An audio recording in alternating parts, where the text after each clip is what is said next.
Japan has more debt than the US. That's a problem, a big problem, and it's one that could potentially harm your assets. So today I wanted to talk about what's going on and give you some ideas to help protect yourself. Japan's debt to GDP ratio is over 200%, and I've seen some people saying it's somewhere around 240, which is about double America's.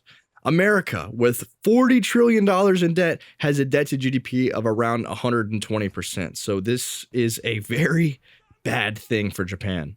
For a little bit of a backstory, after Japan's real estate bubble popped in the 80s, they experienced about 30 years of stagnation. They haven't been growing pretty much whatsoever. These are actually called the lost decades. But to get out of this, you need to spend money, and that's exactly what they did. They tried to combat this. They issued bonds, and they kept borrowing money. And actually what they did is they cut interest rates to zero and then became a huge buyer of bonds with extremely low rates. And that's the only reason they're even still afloat. Imagine having a credit card bill, being in debt, and you need to pay off this credit card bill, but you can print your own money.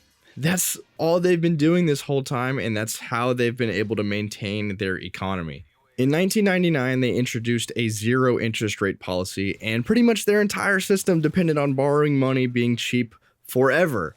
And now that that's changing, everything is starting to get messed up.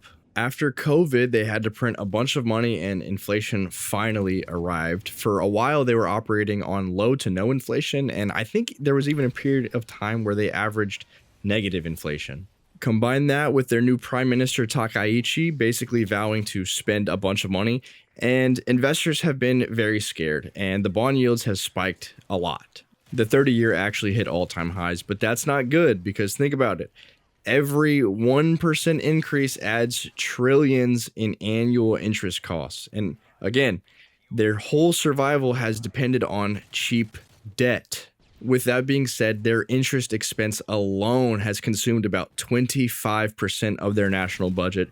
So there's really only two options. One, they can print more yen to buy bonds and keep the yields down, but this causes massive inflation. Or they could let yields rise and their debt crisis explodes further. But it seems like they've already made their decision. The Bank of Japan has started gradually scaling back its bond purchases by about 0.4 trillion yen a month, and they're planning on speeding that up in April of this year. So they've stopped caring about buying bonds, they've stopped the yield curve control, and they're about to spend a bunch of money, so their debt is probably going to snowball even further. Now we can talk about the carry trade. So for longer than I've been alive, Japan's interest rates have been zero. And what investors would do with that is they would borrow Japanese yen completely for free because their interest rate were zero. They weren't paying any interest on it. And they would buy US government bonds for, I don't know, let's say 4%. And they had a completely free and risk-free trade. And what do you do when you have a completely guaranteed trade? You get jacked to the tits in leverage. I'm jacked to the tits! 4% is okay, but why take 4% when it's a guaranteed trade? You could leverage it up 10x and get a 40% return, 25x and you're getting a 100% return. And that's what these people did. And all of that just multiplies the problem. But regardless, Japan owns over $1 trillion in US treasuries. It's somewhere around 1.2. And if Japan's yields are rising, no one's going to want to take this trade anymore. It's starting to make less and less sense. With currency risk and people hedging their bets and slippage, it's just not as lucrative of a trade anymore. And this is where it affects you. If there is reduced demand for US treasuries, that will push US yields higher. And according to Forbes, that's already been happening. And if US yields rise, mortgage rates and corporate borrowing are also going to rise. And I haven't done too much research on this whole Google thing, but for those of you who missed that, apparently Google is trying to issue a 100-year bond, which is just kind of insane. But if companies are paying higher yields and citizens are paying higher yields on their mortgages, people aren't going to be able to spend as much. Companies aren't going to be able to invest as much. This all slows down the economy. Aside from all of this, that whole yen carry trade that I talked about that's been going on for longer than I've been alive has been a global liquidity engine. Honestly, it's kind of been helping prop up the US economy, but if this stops and Japan goes down, then the US will probably be right after them, and then it would be a whole, 2008 global kind of thing. Not to be so doom and gloomy, I'm sorry. Okay, so that sounded really bad. So before I get into the different investments that would do well in this type of environment, let's be a little optimistic, because in my research, I did find some small things that do give me glimmers of hope, and I might as well share it with you since that's the whole topic of this video, what's going on in Japan. So for starters, according to Lean Research on December 24th, 2025, they did state that these are just the early stage symptoms of a sovereign debt crisis, so, we're not in way too deep. Aside from this, Japan currently has a negative real interest rate, and while it's not a get-out-of-jail-free card, it at least helps. If debt grows slower than inflation, the debt actually slowly shrinks, and a negative real rate discourages holding cash and supports asset prices. Don't ask me how this is any different than the US currently. I have no idea.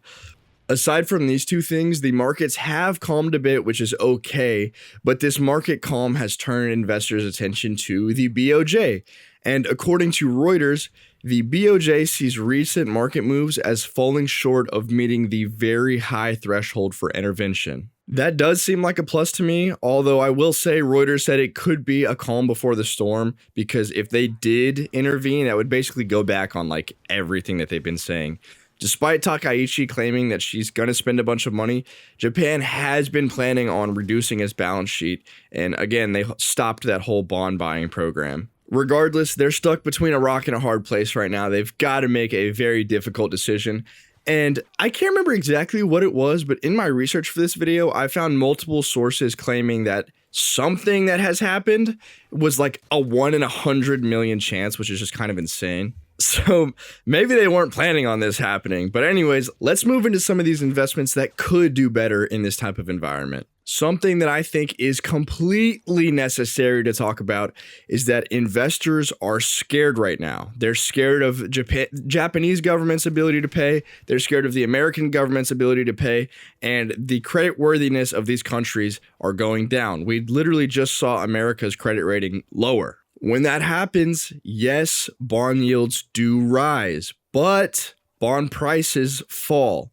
And if you haven't gathered what I'm trying to say yet, basically, stocks and bonds are moving in the same direction, basically, and bonds are losing their hedge. So whether you had an 80-20 portfolio, a 60-40, or maybe you were my boss and you have the freaking time fund that has more bonds every single year as you get closer to retirement, regardless, you're losing that hedge. If stocks go down and typically bonds go up, now they're just both going down. I probably said more words than I needed to there, but basically, bonds probably aren't going to be the best investment right now, at least as a hedge. So what sectors will be a good hedge? Well, look into energy. They're essential and they have pricing power. There are several different ways you can go about this. I own a couple different energy stocks, with Hess Midstream being one of them. They don't produce anything. They're more in the transportation of oil and gas. But I believe if prices go up, that will help them. And I do have some nuclear exposure, and honestly, I don't know how that's going to get affected. I'm curious to see what happens with that. But it's also not a bad idea to go with the giants. Chevron, ExxonMobil, go with that. I've been talking about this for a while, but you could get material exposure, gold, silver. I know they've shot up a bunch, but you could still allocate a small portion of your portfolio to that, and it might not be a terrible idea. And there's also other metals out there: copper, palladium, tungsten, platinum. Do whatever you want. I mean, I don't really know much about any of those other ones.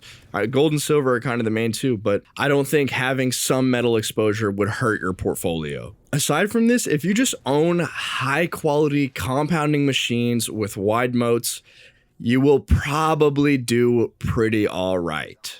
Honestly, I scratched that. You'll probably do pretty damn good. A lot of these companies have low debt and pricing power for a reason. They're high quality companies. Your MasterCards, your GEs, your ASMLs.